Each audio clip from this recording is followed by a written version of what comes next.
The purpose of this short video is to give you an insight into different study skills. We'll be focusing on the following 4 topics. How do you prepare your brain for revision? Preparation for revision. Strategies that you could use for revision. And finally, taking care of your mental health during revision. We hope you find this useful. Part 1. How do you prepare your brain for revision? There are several things that you can do to prepare your brain for revision. The first is getting plenty of sleep. It's important to get enough sleep to help your brain function at its best. Teenagers should try to get between 8 and 10 hours of sleep per night. Also, you should try to stick to a consistent bedtime routine. Question number 1. How many hours of sleep do you get every night during the school week? Shade in the most appropriate response below, 1 representing 1 hour or 10 representing 10 hours of sleep. In order to prepare your brain for revision, it's also important to switch off any distractions. You should aim to turn off or remove any electronic devices that may distract you from your revision. This includes your mobile phone.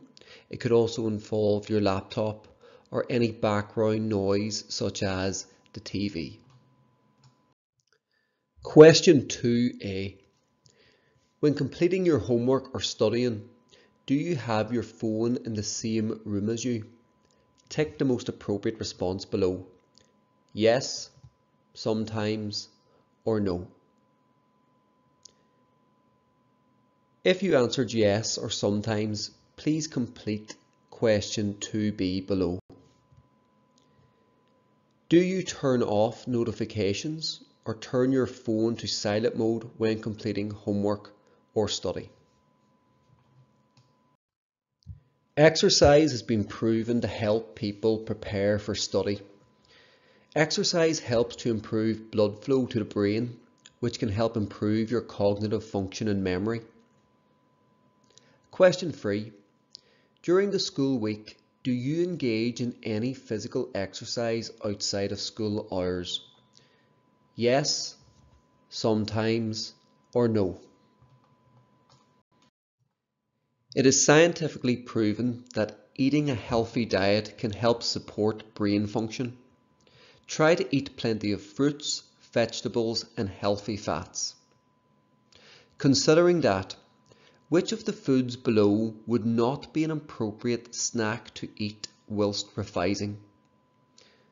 A banana, processed food, dark chocolate, crisps, or berries? There could be more than one answer. When preparing for exams, it is essential that you stay hydrated. Drinking plenty of water can help keep your brain hydrated and functioning at its best. Question 5. True or false? High caffeine energy drinks are better for your brain than water. Another thing that can help you prepare for revision is, of course, taking breaks. It's important to take breaks while revising to give your brain a chance to rest and recover. Question 6. How would you spend your 15-minute break after studying a subject that you find difficult?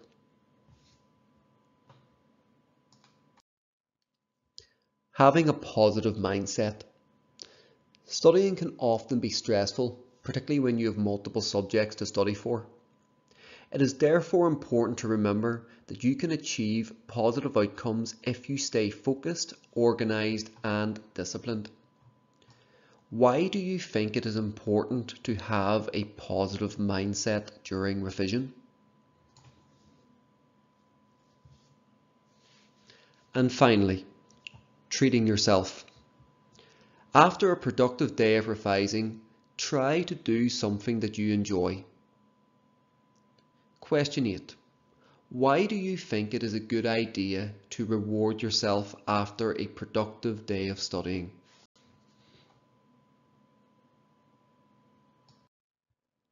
Part 2. Preparation for revision. We are now on page 5 of your workbook. When getting ready to study, it is important that you have a workspace ready for study. It's important that you find a workspace that is quiet and free from distractions, has a comfortable chair for you to sit in, has enough space for all your books and equipment, that is well lit, and has a place to display your revision and exam timetables so you can keep track of your study. When students are studying for their exams, they can quite often get distracted.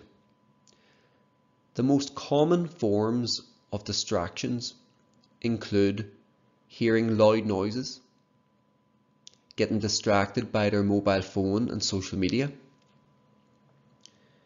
getting distracted with the TV or games consoles being on in the background, experiencing tiredness, being hungry or thirsty, and as well as that, procrastination. The statements on the board are possible solutions to the distractions from the previous slide. Try to match up the most appropriate solution to the distraction that we just went through. They are leaving your phone in a different room or turning your phone to airplane mode, studying in a room with no TV, sticking to a planned revision timetable with clear targets and goals, wearing noise cancelling headphones, getting 8 to 10 hours of quality sleep, eating healthy food and drinking water regularly.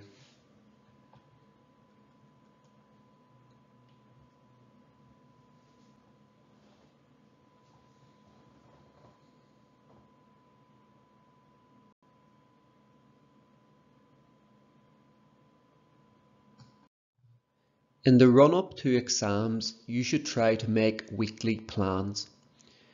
You should allocate an appropriate amount of time to all subjects. If there is a subject or subjects that you feel you require extra time on, then aim to include this in your timetable. It is often a good idea to revise the areas you find most difficult first, to get them out of the way and to build your confidence up in that subject. Planning your revision timetable and having the willpower to stick to it will help you be successful. When preparing your timetable, try to plan each revision session between 30 and 45 minutes. Short bursts of revision are more effective than longer sessions as you begin to lose focus. Aim to include short breaks between each revision session. 10 to 15 minutes break between each session will give your brain the chance to rest and to refocus. Remember, you do not have to fill in all sessions. Try to maintain any sport, music or other extracurricular activities that you have outside of school. This will be a welcome distraction. Set realistic goals and targets, and most importantly, focus on the tasks and not on the time. The examples above give you a demonstration of how your revision timetable should look. It's important that whenever you're planning your revision, that you plan what subject you're going to study and what topic within that subject you're going to study. Try to keep it focused. As well as that, you will notice that each of these revision sessions are 30 minutes long. It is better to have shorter revision sessions that are very focused rather than having longer revision sessions and not being productive during them. Make sure that you plan for breaks within each revision session. Pages 9 through 11 have given you a template for a revision timetable. In your own time, you can put that together and get it organized. And on page 12, there is a template for writing down and recording the times of your exams for exam week. Part 3, Strategies for Revision. For your revision to be effective, you must be active and organized. Active revision is about using and organizing your information. Active revision techniques can include the following. It can include making summary notes, using flashcards, testing yourself, drawing mind maps, and using cover and check techniques. Passive revision is when a person reads over their notes or workbooks. According to research, students can only retain about 10% of the information from passive revision. Passive revision techniques include lecturing, where it's estimated that students only absorb 5% of information. Reading, only absorbing 10% of information. Through audio or visual, so watching videos or a documentary, they only retain 20%. Watching a demonstration, they're only learning or absorbing 30% of information. However, active learning techniques and revision includes discussion, so discussing with your peer group or a group of friends. Practicing doing, so again that would involve doing past paper questions and using active techniques such as making notes, making mind maps, drawing revision posters. And one of the most effective forms of learning and revision is teaching others. So after you've put together your notes and after you've began to learn the content, it would be a really good idea then to share this information with your friends by testing each other or talking out the topics to one another. There are many types of learning styles and people tend to have a preference for certain approaches to learning. Some common learning styles include visual learners. These people learn best through seeing information such as through charts, diagrams and pictures. Another learning style is auditory learners. These people learn best through hearing information such as through lectures, discussions and listening to recordings. Reading and writing learners. These people learn best through reading and writing such as through textbooks, notes and written instructions. And finally, we've got kinesthetic learners. These people learn best through a hands-on experience and physical activities. It is possible that you could be one of these, or like most people tend to be a combination of two or more. In the last few pages of your work booklet, you're going to be introduced to a range of different study techniques which you could use to help you in your own revision. Many of these you've probably already heard about, but this is maybe an opportunity for you to try out some strategies that maybe you have not tried before, and maybe this is an opportunity for you to see, well, what type of learner am I? Page 15 of our workbook. One of the most important aspects when beginning to study is, of course, putting together effective notes. The purpose of note-taking should be to distinguish between what is important information and what is supporting information. Effective notes should make recall of information quicker and easier. So when writing summary notes, make sure to summarize and not just copy information out from your textbooks or workbooks. If you're just copying information out from your textbooks, then this is not going to be very effective, or your brain is not going to absorb it. Try to put the information into your own words, So maybe deconstruct sentences and reconstruct them using your own language. And last but not least, try to reduce everything you need to know about a single topic down onto one page. When putting your notes together, it's important that you make sure that your writing is neat because you need to be able to read it. As well as that, try to use as much colour as possible. Now, the purpose of colour is not to make your notes look lovely, but they're actually there to get your brain interested. So colour coding important information in a certain highlighter, or really important information, writing it in red to really make it stand out. As well as that, you can underline important information to emphasize its importance. As well as that, it's important not to overcrowd your page. Leave space to write in any additional information once you review your notes. And as well as that, particularly for visual learners, it's important to use symbols like arrows, bullet points, diagrams, and other visual aids to go along with your bullet points. As well as that, it might be important to use post-it notes as well to supplement your main notes. Flashcards are one of the most effective active learning methods. They should include colour, pictures, maps and facts, and be a short summary of key points from the content that you have learned. So, how would you use flashcards? Well, on one side of a flashcard, you should write down a keyword. On the reverse side or the back of the card, write down a simple definition or an illustration of the keyword. Once you do this for an entire topic and you feel that you have learnt off all definitions, well, maybe it's time to get someone to test you.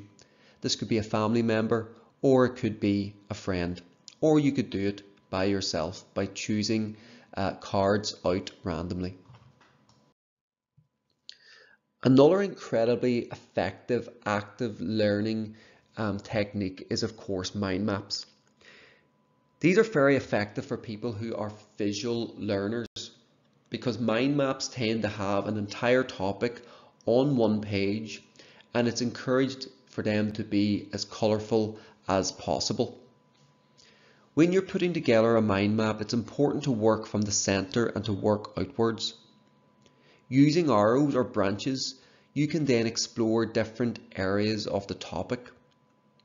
These colours can depict different themes, they can depict different associations, or they can be used to make things stand out. Another common method within mind maps is, of course, making sure to include images or other visual aids like little diagrams as well. The reason why mind maps are so effective is that whenever they are done right, they are full of colour, they are full of images along with your keywords, and if you're a visual learner, your brain will absorb a lot of this information. When putting together mind maps, the key point is to be creative. The more creative you are, the more likely you will remember the information. Revision posters are great for condensing the relevant material onto one page. Once completed, you could stick the completed poster onto your wall.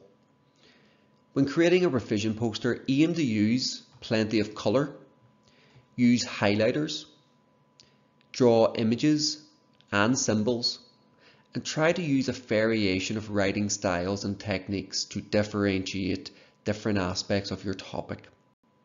This is quite similar to mind maps. Using post-it notes can be incredibly effective when studying. For kinesthetic learners, they often find using post-it notes an effective form of study because what you can do with them is that you can write information on the post-it note and you can stick these post-it notes around the room that you're studying in, or you can stick them around your house. And as you walk around the house, you can test yourself on that particular knowledge. Kinesthetic learners like to be active, they like to walk around, and post-it notes allow the kinesthetic learner to review their learning as they walk around their study room or around their house. They can test their knowledge by talking out the topic as they walk from room to room or within their study room. An effective form of revision for auditory learners is using sound recordings. The auditory learner finds it effective to hear the information that they are studying. After making summary notes, the auditory learner could use their phone or another electronic device to record themselves talking through their notes. Once this has been saved on their device, the auditory learner can listen back to their recording. Alternatively, the auditory learner could present the topic to a friend, a family member, or even a classmate to get feedback on their learning. Cover and check. After revising a topic, it would be a good idea to review your knowledge. You can do this by briefly looking over your notes. After you've done this, covering your notes or putting them away, taking a blank page and writing everything you know about the topic on that page. After you've done this, get your original notes and check your written response. In a different colour pen, write in the information that you did not include. If you have to do this multiple times, this can help you focus on the information that you forget. Another important strategy for revision is the creation of diagrams. Particularly with subjects like technology and geography and science, you will often see diagrams. Similar to posters and mind maps, diagrams are an excellent visual aid when revising. An effective diagram will use lots of colour and will use effective labelling to distinguish what is important and what is not. The final revision strategy that you could perhaps use is teach it. Take a topic and teach it to a friend who is preparing for the same test. Put yourself in the position of the teacher and try to explain the topic to a friend as if they are one of your students.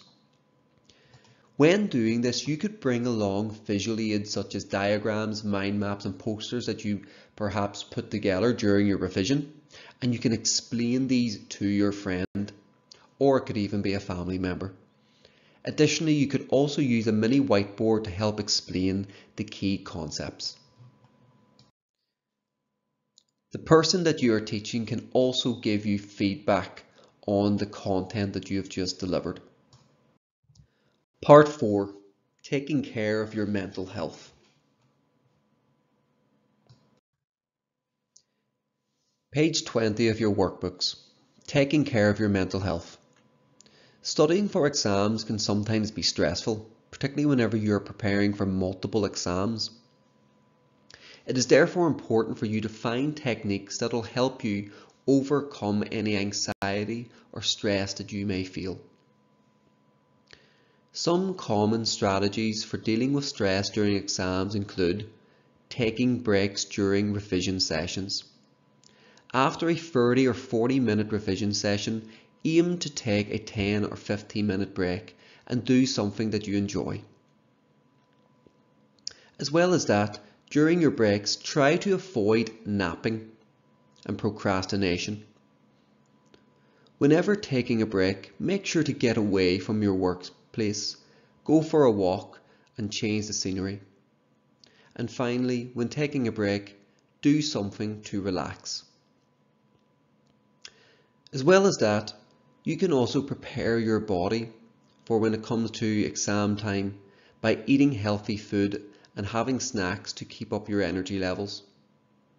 Making sure that you drink plenty of water so your brain is well hydrated.